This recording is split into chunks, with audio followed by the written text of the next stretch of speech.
Fred Warner looks like he's ready to play football this weekend.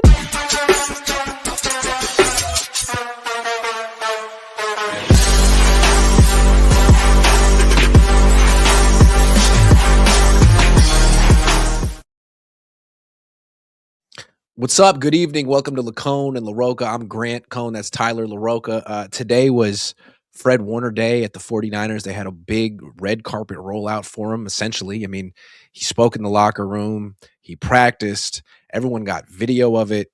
It's everywhere. You've seen Fred Warner running around. He looked spry. He looked agile. He looked fresh. He looked eager to play football. When asked if he would play this weekend, he wouldn't rule it out. And said, they were saying they weren't going to open my practice window. Now it's open. So it seems like when a future Hall of Famer who's in his prime says he's ready, maybe the team takes his word for it. Do you think Fred will play in this game? Yes. Yes, 100%. If he's sprinting around, he's participating in practice. I feel like because he also talked about how hard it was to watch the guys in Philly and how he's like pacing. He's like, I just wished I could have been out there, blah, blah. There's a 0% chance he lets them say no. I just don't see it, man. It's Fred. If it was Ricky, it'd be different, but it's Fred. His personality just makes me feel like he wants to be there, like so bad. I think we all can agree that he wants to play in this game. Yeah. And I think that there's a distinct possibility that the Niners clear him for the game. What percentage would you give him after seeing him today? That he suits up for this game? That he is at least active and suits up.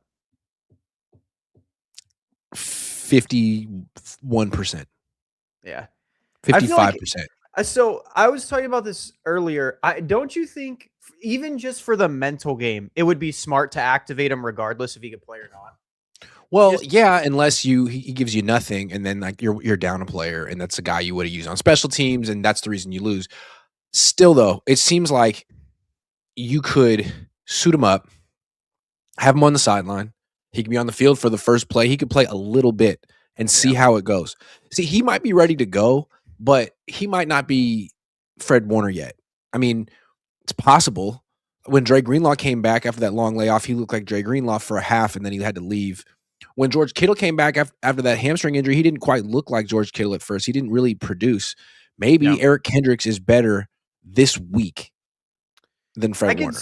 I could see that, but the biggest difference, like I see with people talking about like all these injuries, like they'll talk about Ricky, all of those are ligament-like injuries or soft tissue injuries. This was a break. That's all, like not all it was, but it was a break. So once it's healed, if Fred's saying like the ankle's good to go, I don't see why he'd have an issue. Like it wouldn't be like a lingering thing, like, oh yeah, the break's still hurting, like a hamstring or anything like that, or like a PCL or whatever. No, I'm not. I'm just saying like allowing for the possibility that he's not quite in football shape. For sure. That he's a little rusty. Yeah. That he might not be what the Niners need this weekend. But the emotional thing, because that's what Trent Williams kind of said. He's like, look, even if all he can do is suit up and be with us in the locker room and on the sideline, like that would be a huge boost and inspirational to see what he's attempting to do. So that's kind of the way I see it. I mean, it feels like a little bit too good to be true. And to expect him to go out there and make 13 tackles seems a little rich. I'll say this, though.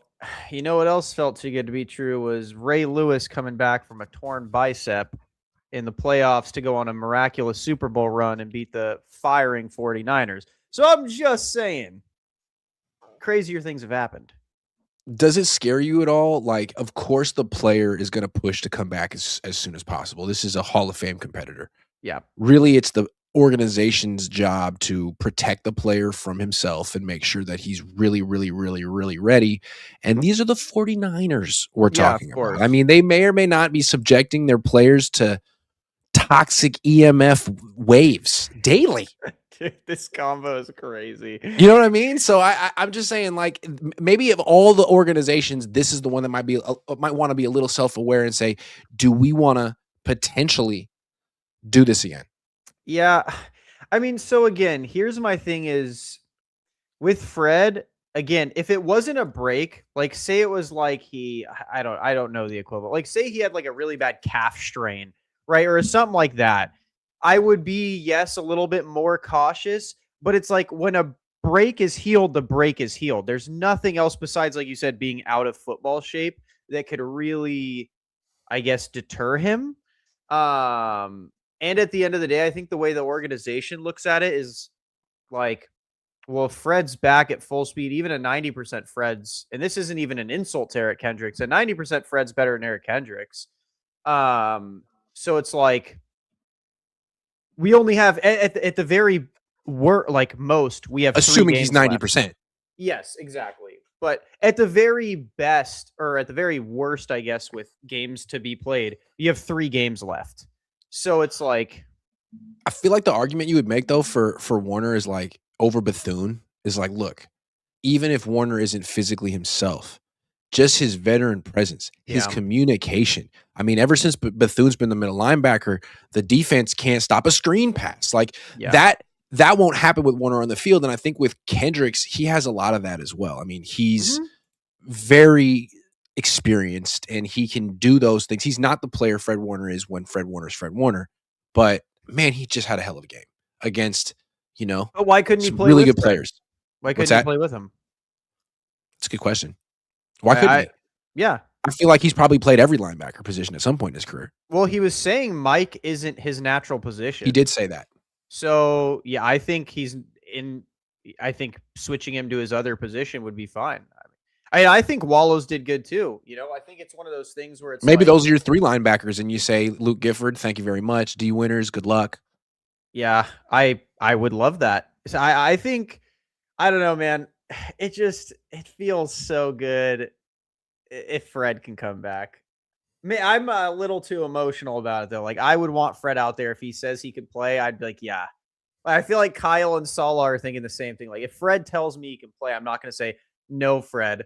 I'm going to hold you back a little bit. Wouldn't it just get like the team and the Niner fans and maybe even some of the Seahawks fans pretty fired up to see Fred Oh, Warner running dude. onto the field? I mean, that'd be incredible. I feel like the Seahawks are already a little bit worried because we're already back. And I feel like if you hear Fred Warner's return game is to play you because he wants to beat you.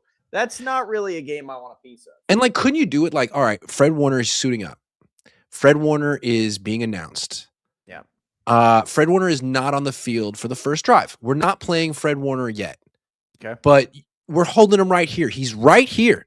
And you don't know if he's going to go on the field, when he's going to go on the field. I mean, let's say it's the game on the line, final play. Maybe that's when we bring Fred Warner on the field. But like, you got to think about him. He's there and he's interacting with his teammates. Like that would probably be worth doing in a do or die game that you're I probably going to lose. agree.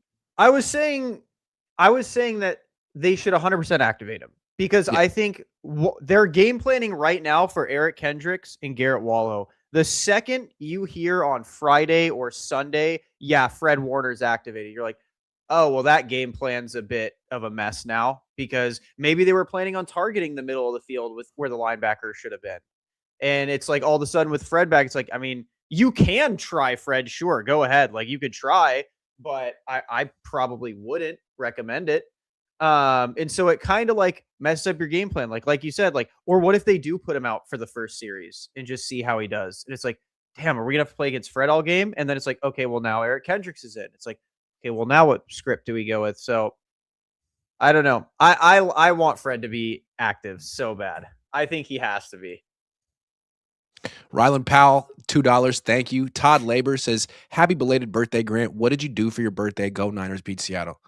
I worked. I went to work and then I went over to my brother's house and he made like roast beef. It was so good. Shout out to my brother. I love you. Thank you. My family. You know what I mean? I did that family stuff. I'm a family guy. Seven Dennis says, Fred has played with a broken bone before. It's true. Siegfried L says, Dante Moore back to Oregon equals high offers for Mac. I don't agree with that, but I've been seeing Seven Dennis says Fred plays outside, Kendricks middle linebacker, Wallow outside, or Kendricks outside. Yeah, I think you're Fred not is moving. probably going to play his position. Yeah, yeah. All right, not going to be like Fred. Sorry, Eric Kendricks has got the green dot, buddy. So Fred Warner's coming back. George Kittle's going to be out for a while. This isn't a Probably all broken next year. bone. Yeah. This is a ruptured Achilles. He's 32. We saw Dre Greenlaw. He ruptured his Achilles in the Super Bowl in his 20s and missed all but, two and a Less. half quarters of the Yeah. next season. So what are you expecting from George Kittle? I love George. This one hurt. Like, this is at his age and like how physical his position, like the George Kittle tight end position is. Like, I don't want to be doom, but this feels kind of like this is it, This feels like a career ender. Like, this feels like he might not come back at all next year. And then what? He's coming back at 34 years old after a year and a half off. I don't And he's know. making $20 million a year. Yeah, This is rough. You just gave him the extension. He pulls his hamstring in game 1 and he misses 6 games and he battles all the way back. And then his Achilles goes out. So he signed through 2029 and you can't trade him until he proves that he's 100% healthy, and you're never going to trade him anyway because he's Mr. 49er. Yeah. So like, I feel like that's the hard are you going part. to cut him? Probably not. So are you this could go down as a really bad contract. Not to go straight to business, but I mean, what are they going to get out of him? I don't think any fan would be like, "Oh my god, what a oh wait, it says we have an out after in 2027 for Okay. 18 mil dead cap." So my assumption is they'll probably be like, "Listen, at the end of the next year, like say George doesn't play at all, they're like, "Listen, George, like we don't really we can't put you back out there, bro. Yeah, At right. 34 years old at Yeah, $18 right. million. They're holding on to George. They're gonna let You him think they would rehab next year, and then they're gonna bring him back in 2027, and then they're gonna give him the ball up 800 times, and they're gonna No. make him the comeback player of the year. No. You know what I actually think would be really interesting He's is going to Germany. this offseason you bring in like a Kyle Pitts, and then George can kind of, I guess, finish his career as like a tight end too, behind like a Kyle Pitts. Or you just give Jake Tonjes a 4-year deal. Just let him walk away. I think that's the best thing for all parties. Just let Jake walk away. Wow. You know, the only time the Niners beat the Seahawks this year, Jake Tonjes was the hero. I did, yeah. Have some respect. We'll see if he can do it again or if he's going to watch an interception fly by his head and not do anything for it. That was his fault? I didn't say it was his fault, but he could have defended it. Do you remember George seatbelting? He's a better tight end than he is a DB. I'll give him that. He is a good pair of hands. That is about all he's good at. He's not good at blocking, not good at route running, not good at defending against interceptions, not good at breaking tackles. He's good at catching, though. He's like a slow slot receiver. He's like a slow slot receiver. He can get open a little bit. A little bit, produced. Yeah. He got to go to this week, otherwise they're going to lose. Yeah, and you know what? He's a great pair of hands. Like, he's a sure pair. He catches everything in his radius. But that's what I'm saying. Is it's like, what's Kyle Pitts? Kyle Pitts is athletic, so Kyle would figure something out. He'd give him end arounds or give him a tight end screen and stuff like that. You couldn't do that with Jake Tonjes because a breath of air blows him to the ground. I'm just saying, Pitts doesn't block either. I don't think he does, but I think he's better at yak yardage. I think he's better at running after the catch. How about sign them both? You just don't understand what Jake. You'll see this weekend. So here's the question. You think the Niners are going to win this game? Tell me why. How is that going to happen? I think Fred Warner is going to come back and Sam Darnold's going to see ghosts. I think Sam Darnold's due. Okay, here's my thing. Sam Darnold's due for a stinker and Purdy's due for a good game. So I think it's a mixture of both. Purdy has had 2 stinkers. I know the final drive, everyone forgets how he played the entire game. He had a stinker last week. He had a stinker against Seattle. He's due for a good one. And then Sam Darnold's due for a multi-turnover stinker. You see how bad he wanted to turn the ball over against the Niners in Week 18? He's itching to turn it over. Itching. Yeah, but like the only time he came close to turning the ball over is when his center stepped on his foot. Or when he threw Anything an to get some stupid interception stuff. directly to Renardo Green's chest, and Renardo Green just basically leapt out of Yeah, bounds. but you know what the good thing is about throwing at Bernardo Green? He can't catch. Well, he did catch it. He just took gazelle steps and stepped out of bounds. Yeah. I mean, in 2 seasons, Bernardo Green has 1 pick. Like, the thing about Darnold having this game where he just blows it, he might, but the Niners have 6 picks all season, man, and Jacoby Brissett threw 2 of them. Bryce Young threw 2 of them. Phillip Yeah. Rivers threw 1, and But Fred Warner could be back, Grant. Fred Warner. He could be back. all Okay, right, well then, I have a all question right, for you, real quick, because you watch the practices. How come they never try and put Juice at tight end? Why is that never a thing? Like, why is because that he's not an option? 6'1", 250 pounds. Because he would get engulfed on the line of scrimmage. He can't play that position. Worse than Tonjes. Sure, he would be, because he doesn't have he doesn't have the leverage. He's short. He can't pass protect out there. So you think that Darnold's going to have a bad game? Maybe. I Maybe. think he already did. I think he's due for a stinker, man. I really do. I think he's due for a stinker. I thought he had a stinker last game and they still won. I mean, he's a big reason they only scored 13 points. He was terrible in the red zone. And I think he's going to be even worse when, bro, he is hearing Fred Warner is coming at his skull again. He had to suffer through practices and training camps against him. He is his boogeyman. See, I have a theory about Sam Darnold. I got this from my friend Kevin. I feel like Darnold used to see ghosts. And because that's like a guy trying to process and sort of like being overwhelmed with information and seeing things that isn't there. And I think now what he's done is kind of gone to the other end of the spectrum and just blocked everything out. And he like is a robot. Sometimes it seems like he just doesn't react and he's just a robot out there and he's just executing whatever the Seahawks tell him exactly what to do. So they want him to be a game manager. The Niners have allowed him to be a game manager. And I wonder if they can force him to try to make tough throws and make him pay for it. I don't know if they can. I don't know.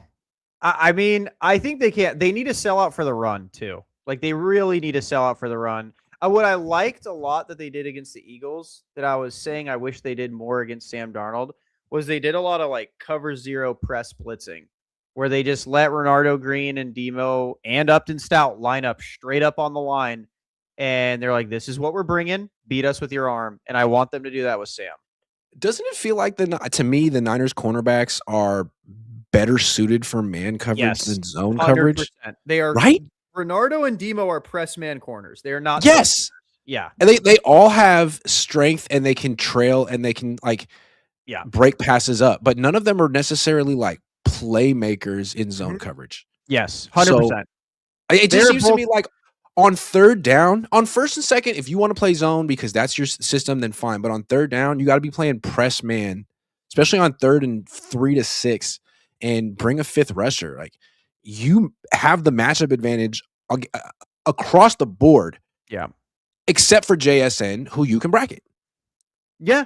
And I think, again, that's the beauty of doing what we did to Jalen Hurts, right? Is they did press cover zero man.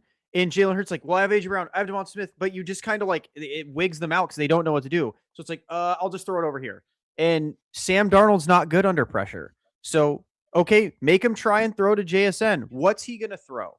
The 2 routes you could throw to beat a press man is most likely some slant or some quick drag or a fade. So keep someone over the top, let Demo press up, and with inside leverage, take away the quick slant in the you're crossing good to route. Go. And you're good to go. I'm just saying, if you can get off the field on third down. But look, though, yes, Darnold could mess it up, and yes, Saleh could do better than he did last time, but Brock Purdy and Kyle Shanahan and the offense in general have to do way better. And the good news is they did do a lot better week 1, and Kittle was not in most of that game. He did score a touchdown, but he went down mid-second quarter, and they still found ways to move the ball and score. And I think it's pretty clear that a big part of that was Ricky Pearsall. So to me, the question is, man, hey, Fred Warner's trying to come back from a broken ankle he suffered less than Yeah, you 100 days notice ago, Ricky's practicing now. right? Like, I think there's a lot of pressure on him to play, and I don't think anyone expects him to do what he did week 1 because he's not 100% healthy, but he Yeah. needs to play because we saw what the offense looked like against this defense without him. It was pathetic.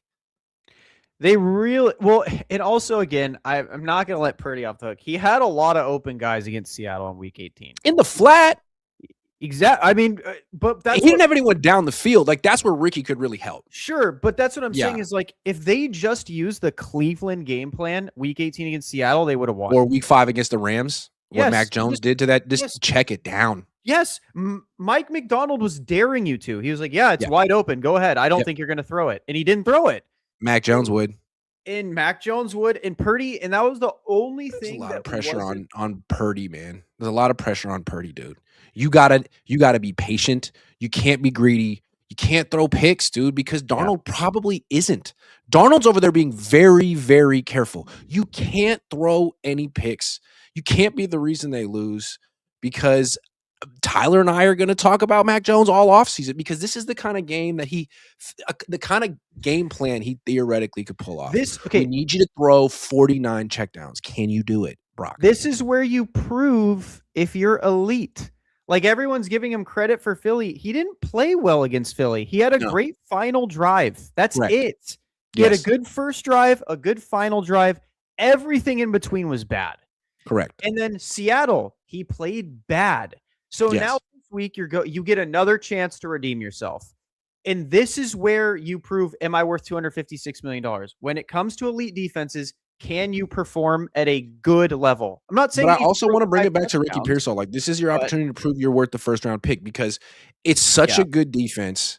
Yeah. Where are you going? Like, where is the matchup advantage? And I think we saw in week 1, it was Pearsall on Woolen. Woolen is a good cornerback in certain matchups because he's huge. And I feel like against a wide receiver like Demarcus Robinson, dude, he's made to order for Rick Woolen. Like, he's going to eat him up. But a guy with the speed and quickness of Ricky Pearsall is going to make Rick Woolen look clunky. Which I mean, he already did. Yeah, he was cooking him. I don't think there's anyone else on the Niners who can do to Rick Woolen what Pearsall has done and can do, and they need him to do it. Otherwise, I don't know where you're going and who's going to – McCaffrey has had decent games against this defense, but nothing special. Yeah, he didn't have really is okay. He's not going to go for 100. My biggest thing with Ricky is like – because at practice he looked solid, but like you were there, did he look – fast or did he look kind of hurt still? Like he's hurt. He's hurt. And I think the issue is like he can run fast, but what you need to do in this offense is stop on a dime and decelerate and change directions. And that's probably, I don't even know if he can do it or it's just extremely painful.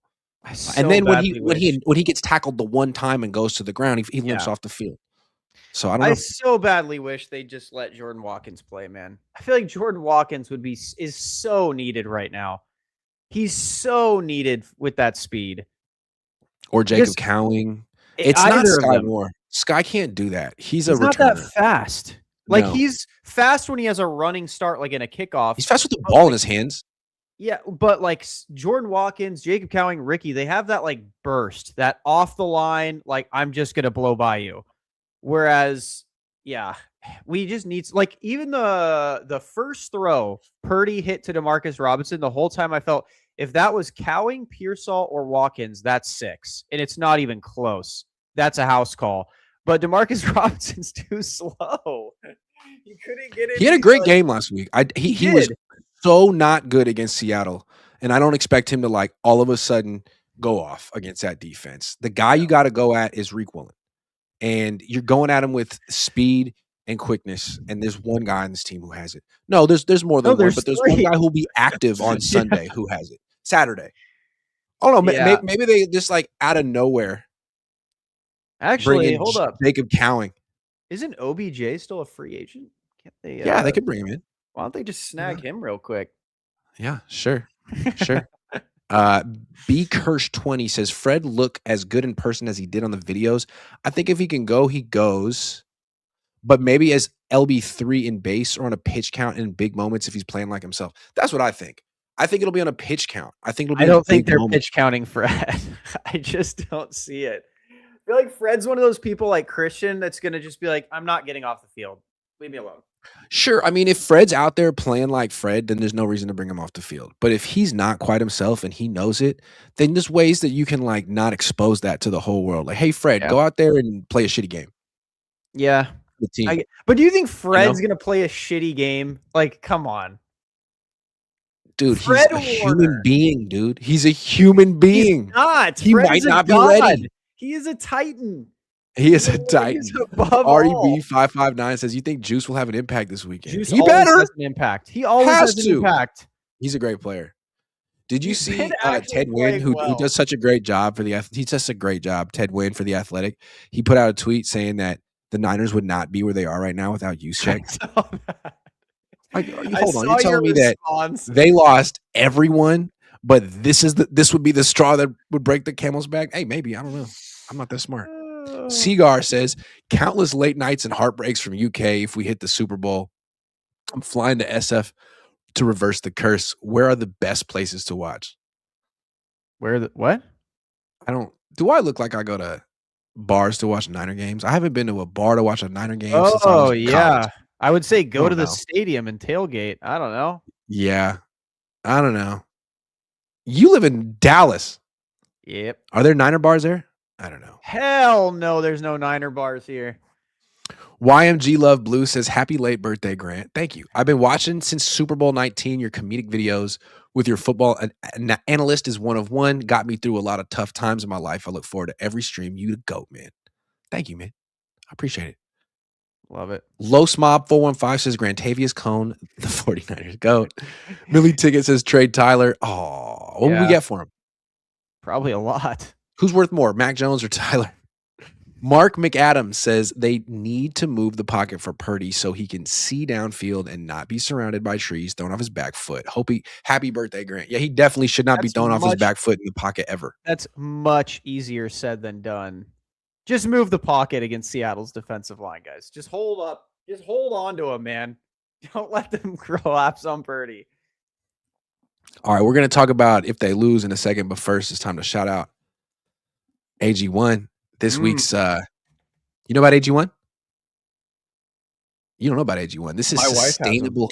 It's all about, did you know that sustainable health is about consistency, not perfection? Simplify your nutrition with AG1. It's a multivitamin, pre and probiotics, superfoods, and antioxidants all in one scoop. I'm actually drinking it. Complexity, Tyler. It's just 20 seconds, one scoop, 8 ounces of water, done.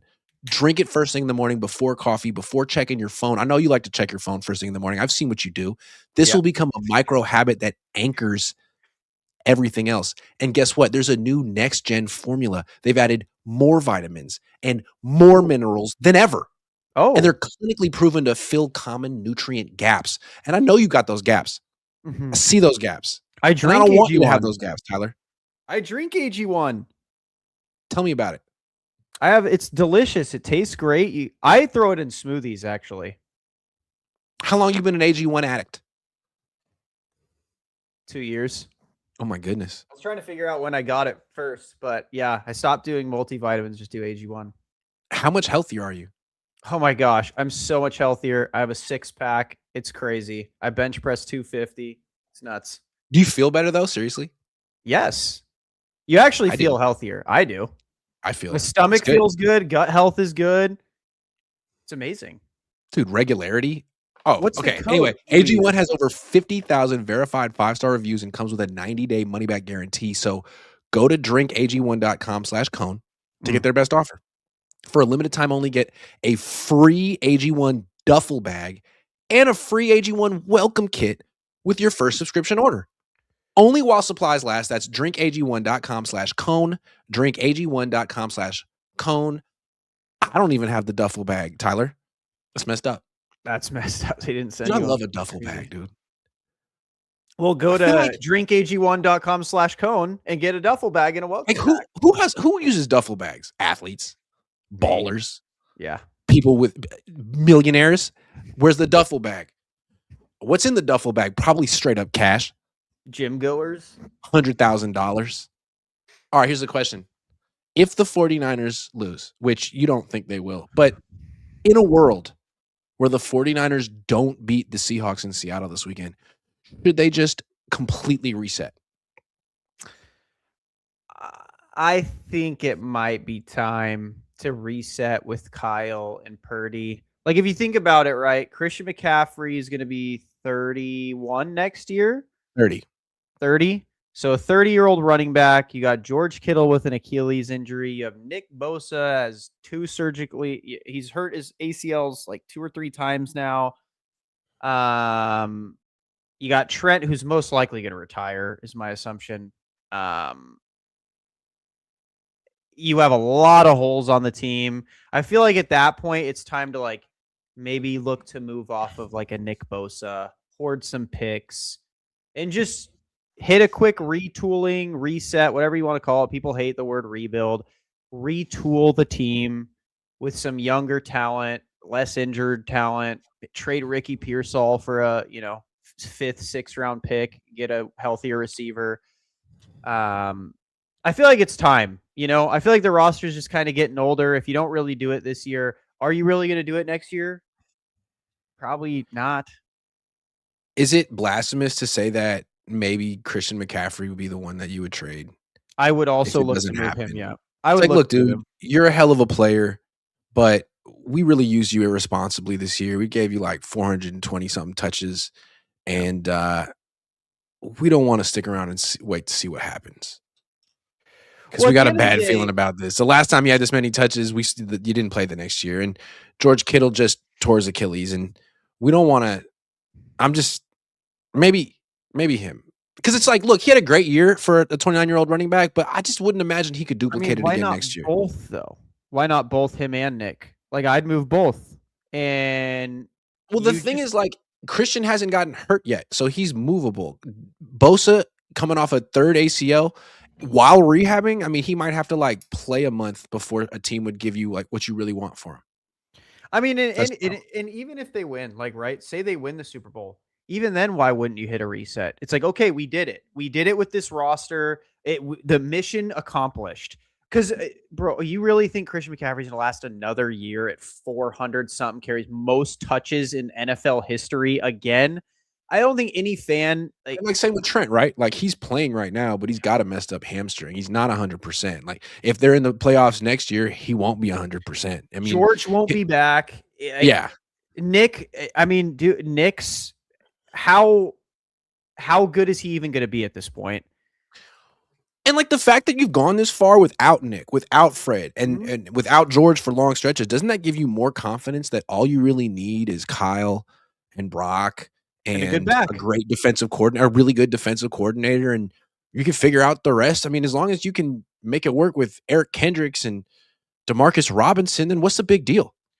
Yeah, like, and that's the thing, right? Is like, really, truly, all Kyle really needs is an elite running back. Like, he doesn't even need an elite quarterback. He needs an elite running back, which, in my opinion, you could find. Like, Kyle could look in the draft and see if there's like guys like Jeremiah Love that you could probably trade up for.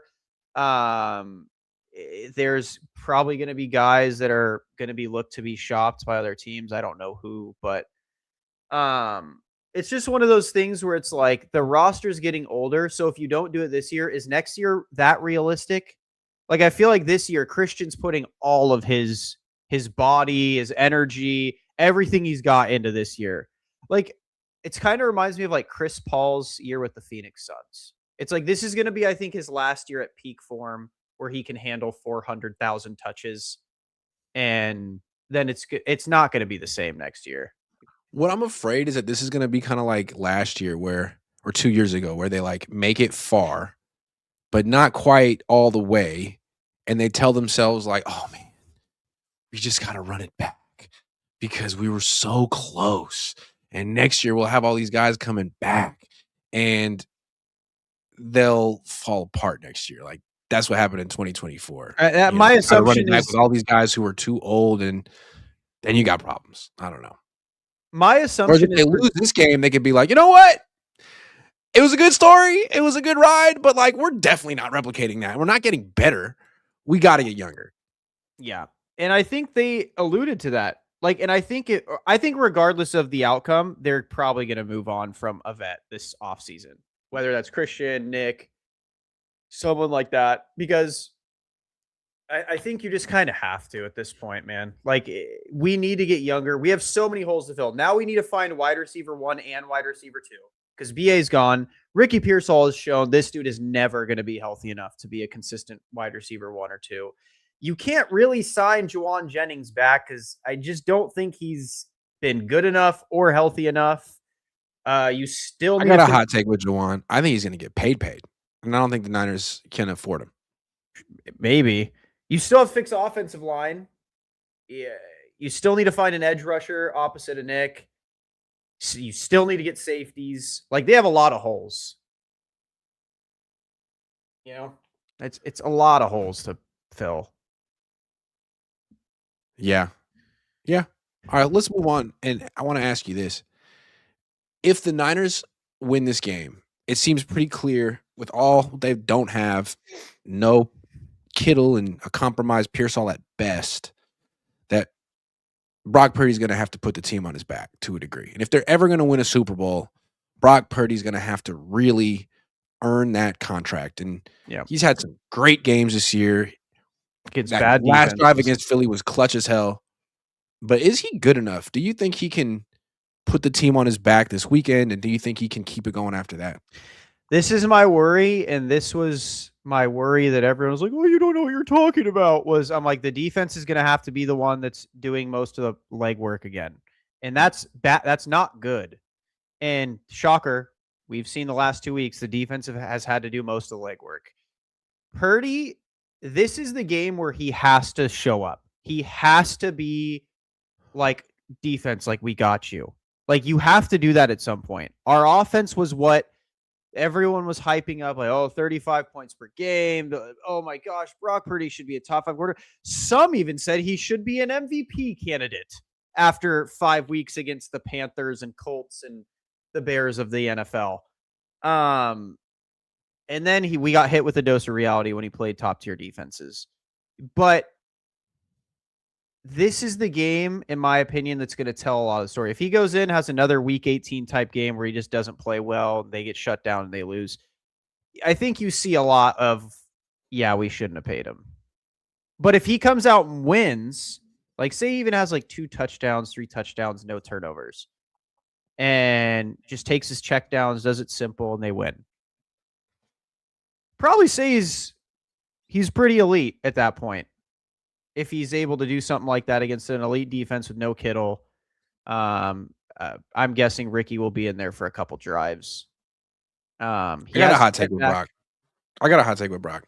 I think Brock is good enough to win a Super Bowl if he runs. He has to be a dual threat quarterback.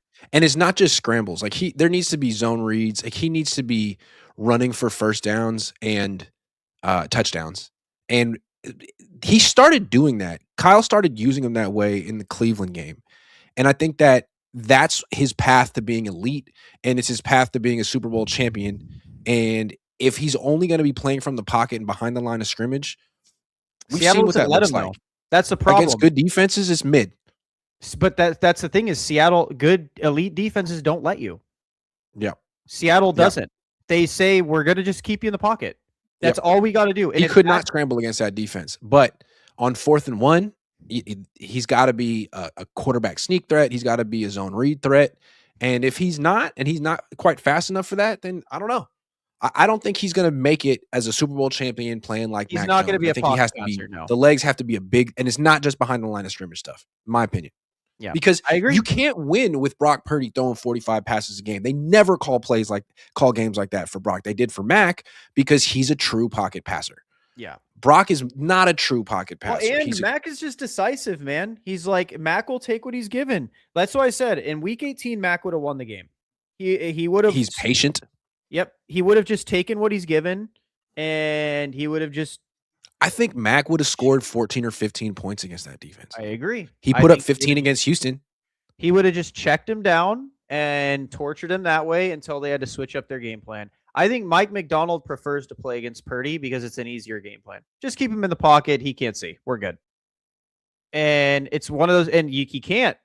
Saw it against Philly. Saw it against the only play, the elite play he made on his elite drive was, Jalen Carter tripped and Brock Purdy was able to run and make a throw. Like Brock Purdy, he's not an elite pocket quarterback. He's not. He's a good No, sprint player. what possibly makes him elite is his movement ability. Yeah. I like to call him Kyler Murray if Kyler Murray liked football. Maybe not quite as quick as Kyler, but very quick. And Kyler's arm is not that strong. Kyler's arm is way stronger than Brock's. Yeah, but it's not that strong. He throws like a baseball player with the big windup. Like Mac Jones has a stronger arm than Kyler Murray. But that's neither here nor there. Is he good enough? If he's only going to throw 30, 32 passes, then he's got to run. And he's got to stay healthy. He tried to run against Seattle week 1 and got hurt. So I don't know. I also think Kyle needs to help Purdy by designing him plays to run away from the defensive line. Like whether it's like they were pretty honed in on like their naked boot game, but even like shotgun RPOs where he's kind of like drifting, like a zone read type play action where he can just leave and get out and get some space, buy himself even the slightest bit more time. Because I agree. I think that's where he's going to find his success is being able to move. That's when he's at his best is when he can move. So Gizmo Maltese says this is the battle of former Niners backups. From just Darnold, Purdy, both former Niners backups. Okay. Jimmy G's laughing somewhere. Blooming Cash is watching this stream in YRL right now. Go Bruins. Go Bruins. Go Bruins. Mark McAdams says Siegel couldn't get playing time and balled out. So who to think Watkins wouldn't be fresh and fast on a screen pass? Listen, Please bro, make some changes. I'm with you, but Kyle's he hates rookie receivers. What is it? 7 Compel X Gaming says, is it me or did the Niners beta test Lenore shadowing in Philly to prepare for Seattle? Anyway, LaRocca going from faithless to faithful again. I've never not been faithful. I've been a realist. I think it's a great question. And I think what we were asking Saleh about in week 18 was Lenore following JSN to the slot. Yeah. And that's not what Lenore did in this game. He played the boundary, meaning if whatever the short side of the field was, whether it was a left or right, that's where he lined up. So it was a clever way to get him matched up on A.J. Brown, who isn't in the slot very much. I don't know if he'll do that against JSN. It's a different. I don't know why they won't let him. He is a slot man corner. Just let him shadow him. If JSN wants to play against Demo in the slot, let him do it. Yep. Do it. Yep. Because a lot of people were like saying like JSN like beat him because of the PI. That PI was about to be 7 points and ended up 0. So in my opinion, Demo won. Like, and it's not like he gave up any other catches to him. Yeah. Chris Bond, $5. Thank you. Gizmo Maltese says, will we ever run like we did with Mostert again? Christian McCaffrey is probably 5 miles per hour slower than Raheem Mostert. Yeah, I don't know about that. Nick H says, you guys leaving out X Factor, Kyle won't play rooks. Yeah, it's weird. Yeah. Our Heart 22 says CMC needs to move to slot wide receiver full-time Debo style and get a young running back. I wouldn't hate that, actually. I would not hate that at all. Yeah. Yeah. Laser Lax 20 says Kyle had a great running game with Raheem Coleman, Breida, and Wilson. Am I wild for thinking he doesn't need one great running back? Okay, he doesn't need it, but his offense has exploded since getting it. If you give him it, and even with Raheem Coleman, Breida, and Wilson, he used Debo like Christian. So I feel like Kyle is an enigma. I mean, I tweeted this today. All Kyle needs is a starting caliber quarterback and a great defensive coordinator, and he could go to the Super Bowl, although he probably won't win it. But at the same time, if he has a starting caliber quarterback and the best roster in the league, he could probably go to the Super Bowl. But he's probably not going to win it. And that's what's so weird about it. Like, people can point to, like, look at what he can do with nothing. And that's so true. But look at what he doesn't do with everything. And that's also true. I don't understand how a guy can get to the same endpoint. Yeah, that is wild. No matter what the team is. He's gonna get you to that point, and it's gonna make you really happy until you get there, and then you're gonna hate it. I don't get it. But okay, so I will say, I think this year, I don't know who cracked the code, whether it was Kyle, whether it was Saleh, whether it was a mix of both. This year, it seems like they cracked the code on the Kyle teams where they're not like entitled, where now they're like hungry. And like Brock's talked about it, Eric Kendricks talked about it. A few people have talked about it where like they're not thinking about the next game. And Purdy said, like, before on the team, since I've been a Niner, we always thought like we just need to get to the Super Bowl. And that's where we belong. Whereas like this year, it's always like, well, this is the week. This week's what matters. Like, don't look ahead. And so, like, I don't know. Maybe he cracked the code mentally and they're gonna go to the Super Bowl and win it all. Maybe. Chris Bond says, "Has John Lynch saved his job?" I don't think anyone's getting fired. No. I don't think John's getting fired, but I still think he's a bad GM. He's done nothing. Abu Marco 23 says, "Notice our wide receivers looked lost trying to line up, motion, set themselves all game in Philly. Happened a lot. Need to clean that up in loud Seattle." Yeah, it's like Kendrick again. Like, dude, you're 30. Yeah, I don't know what Kendrick's Come on, doing. man. Double B Studio says, "Niners need to beat Seattle. Made too many bets. Talked a lot of smack. I don't care if they lose next week. This is bragging rights for next season." Okay. City by the Bay says, "Grant, who's your favorite current NFL commentator?" They all suck. Yeah, I don't know, man. They all suck. I think Tom Brady's like slowly becoming better than the rest, but that's a low bar, man. Yeah. I do like how salty Troy Aikman is, but a lot of the time it seems like he's completely disinterested. So I don't know. Seven Dennis says O-line 2 pieces away. CX Trek says Kyle is Andy Reid, won't win the Super Bowl with this team.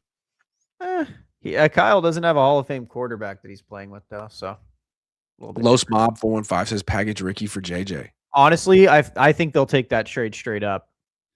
It's true. Andrew Hatley says ironic.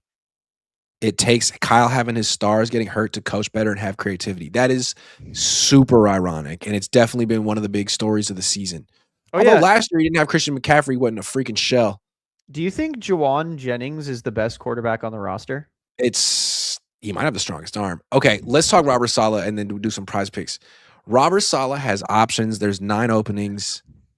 The Ravens are interested. It seems like the Titans are interested. What do you think? The Cardinals are interested. Like, where do you think he will end up? I think he will end up in the AFC North.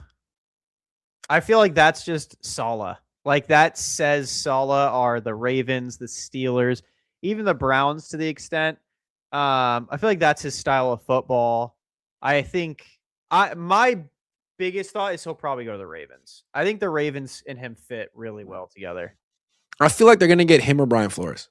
Yeah, I agree. And either one would be a good hire, I think.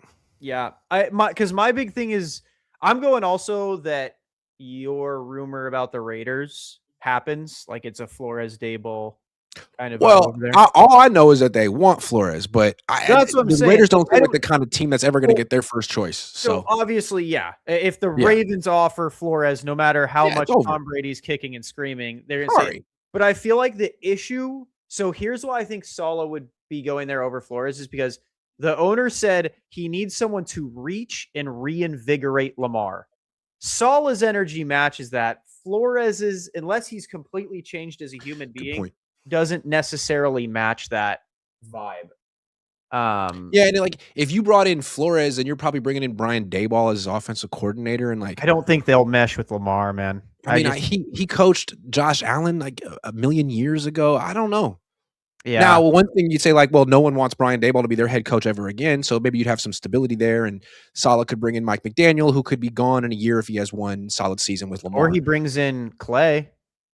Who also could be gone in a year. I mean, look at his brother Clint. He could be one and done with Seattle. Yeah.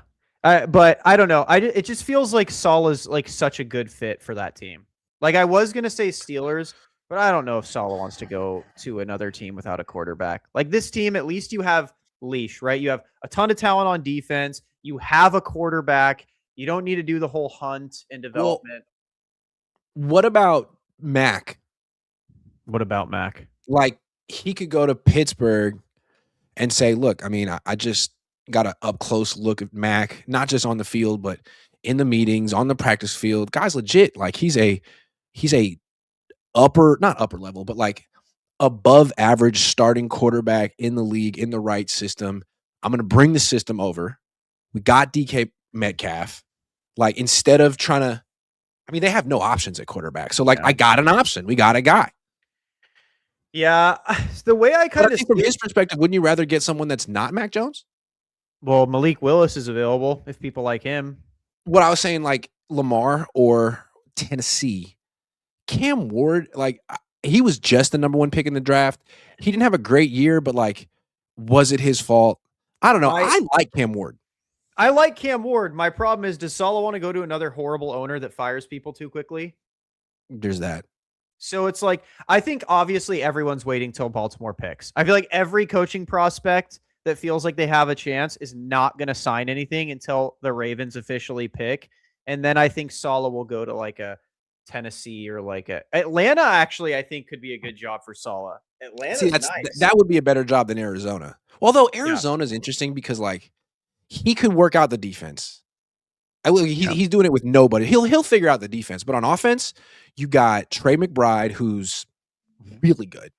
I mean, Michael Wilson went completely crazy once Kyler Murray left, and Marvin Harrison Jr., who I think is a stud. jury's out. So, yeah. Jury's out. I mean, he might be good too. So that's 3 weapons. You bring in Mac Jones as possible. Although in Atlanta, you got Bijan Robinson and Drake London. That's even better. That's sexy. That's sexy. Like, yeah, I think my guess is if I was a betting man, I would bet on the Ravens. Because I just think they're just such a perfect marriage. But yeah, I like Atlanta. I don't think I feel like for Arizona, that's more of like a established coach, like a Tomlin or a Mike McCarthy, because that ownership will just like worship the ground you walk on and actually give you time. Where if you're like a Saleh or a Brian Flores going for your second shot, dude, they might pull the trigger on you like a year or 2 in. Here's a reason to want to go to Atlanta. That division sucks. Sucks. Yes, I agree. Right? Yes. So like Carolina won it with 8 wins this year. Like you could go to Atlanta. Or you get to bring coach in Mac Jones more twice. You could win that division in 2026 with Robert Saleh and Mac Jones and Mike McDaniel. Yeah. You could win. Like, if they got those 3 guys, you're the favorites in that division immediately. I agree. I completely agree. Yeah. I think you could do that. Or again, Malik Willis is an option. True. The draft seems horrible this year. So no, and there's an option. And yeah. Or they could just keep, I mean, Kirk Cousins under contract, right? No. Yeah. Is he? Let me look. Kirk Cousins sponsor. I thought it expired. He signed a 4-year extension with this team. He signed through 2027. Okay. Oh, but they have now the cap hit in 2027 is $90 million. So he won't be on the team in 2027. But in 2026, his cap hit is $24 million. Yeah. So, and they have Michael Penix, who I don't know. Because here's the thing: the coaches you're coaching against in that division are not that great. Yeah, Todd Bowles, who kind of sucks. You got Kellen Moore, who kind of sucks, and you have Canales, who it's like the jury's out. His teams are pretty. It might be the worst division in football. No. It for sure is the worst division. It is the worst division in football for sure. Yeah. I mean, you could go to the AFC South, but Colts might have something. I think Shane Steichen's really good.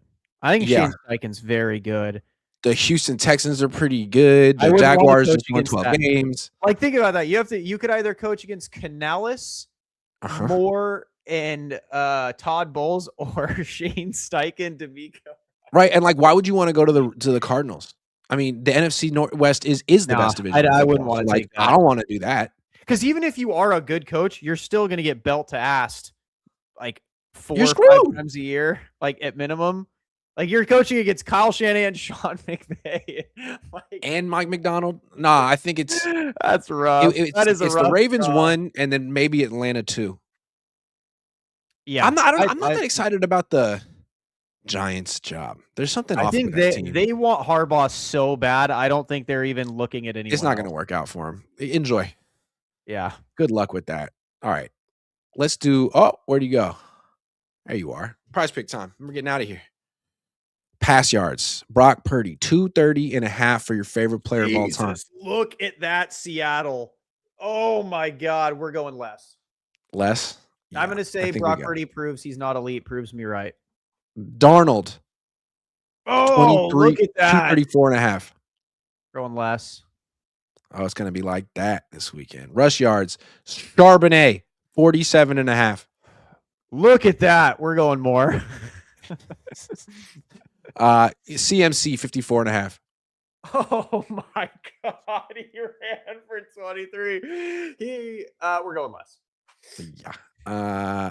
Running on fumes. Receiving yards, JSN, 94.5. Less. I love your conviction on that. Jawan, Tonjes, use check. Ooh, Which one's it going to be? Tonjes. Your 35.5. More. I think that's a more like. Wait, do they have Fred Warner in for tackles? Do they have that as an option? Let's see. They have it. Sacks. Do they not have tackles? Tackles isn't an option here. Looking. They have punts inside the 20. I know. Oh, Tackles. No. I guess not.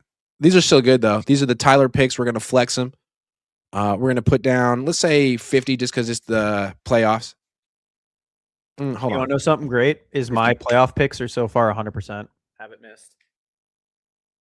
Just saying. Is that right? Is that right? Wow, Yep. that's incredible. Not mean 59 to win 1,062. Submitting it, flexing it, downloading it yourself. Use promo code COHN. Play $5, get $50 instantly in lineups when you use my promo code. That's the way you do it.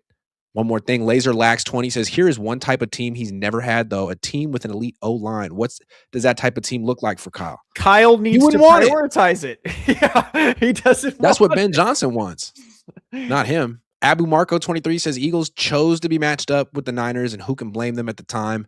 But at what point does the Magic scare teams and their fans? I think it's scaring them right now. I think it's scaring the Seahawks right now. I don't think they wanted to play us at all.